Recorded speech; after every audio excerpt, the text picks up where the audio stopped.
L-art ta'kom u l-gvern joħodilkom. L-art ta'kom u jtija lil ħaddieħor biex ibiħħa bi profitt.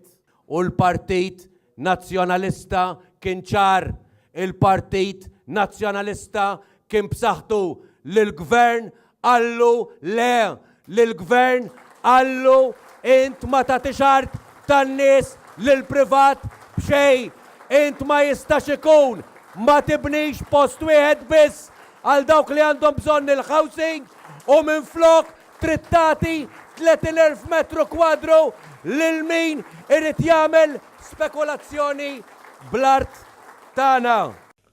Din il-weda tal-kap tal-Partit Nazzjonalista Adrian Delija dwar art f'San Ġiljan li ttieħdet mill-poplu mingħajr tender fiskietu bil-moħħbi fi żmien il-festi f'dik li trattattiva oħra li mexxa l-Ministru Konrad Mizzi. Fid-diskors tiegħu waqt attività politika ġewwa Każin f'Birkirkara, Adrian Delija tenna li għalkemm mhux kontra l-iżvilupp mill-privat, il-Partit Nazzjonalista kien ċaru b'saħħtu meta qalleha l-loti ta' din l-art biex xejn għaliex din il-art tal-poplu. Adrian Delija indirizza l-kwistjoni tal-Vitals fejn il-gvern ta' 3 sptarijiet b'xejn u permetta kuntratt li kien magħmul biex ifalli.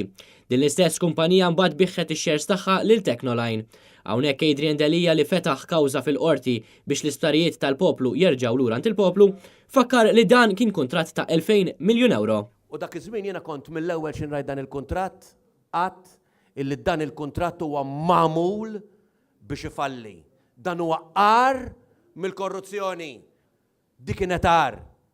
Il-gvern għamel kuntratt Konrad Mizzi, il-Ministru Mizzi sieħeb il-Prim Ministru Joseph Muscat, għamel kuntratt biex jagħti dawn l-tliet starijiet lill-kumpanija illi kien jaf li m'għandha ebda abilta, ebda kapaċità. Adrian Delija stqarri li pajjiżna bħalissa għandu żewġ gvernijiet fejn fuq naħa hemm Konrad Mizzi illi permetta kuntratt bħal dan u fuq in-naħa l-oħra hemm Chris Fern illi kundanna dan l-istess kuntratt. Il-Prim Ministru Joseph Muscat li ma jrid iweġibni imkien.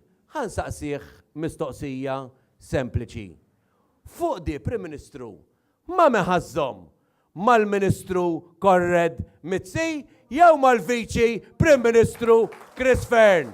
Lil min ħatkeċċi il-barra il-Viċi Prim Ministru Chris Fern jew ħatwaqqaf il-Ministru Mizzi li kompli jagħmel il-kuntratti tal-miljuni. Dan fil-waqt li wieħed minn kull 4 Maltin jiġielet tal-faqar b'ħafna mingħajr saqaf fuq rashom anke għaliex il-Partit Laburista ma wettax proġett wieħed fis-settur tal-housing. Wieħed li Partit Nazzjonalista jiggarantixxi li kull Malti wawċi jkollu saqaf fuq rasu. Fid-diskors tiegħu Adrian Delija għamel referenza għall-imwiet tal-immigranti tal-bieraħ fejn qal li ma jistax ikun li l-gvern tagħna ma jagħmel xejn f'sitwazzjonijiet bħal dawn, fl-istess waqt li jdaħħal eluf ta' barranin fis-sena f'pajjiżna. Żied jgħid li bl-azzjonijiet tiegħu il-gvern qed jirrendi l-qasam tal-bidja bħala insinifikanti, iżda l-Partit Nazzjonalista jinteressaħ mill-bdiewa u permezz ta' proposti konkreti qed jipprova jtejbilhom il-qagħda tagħhom.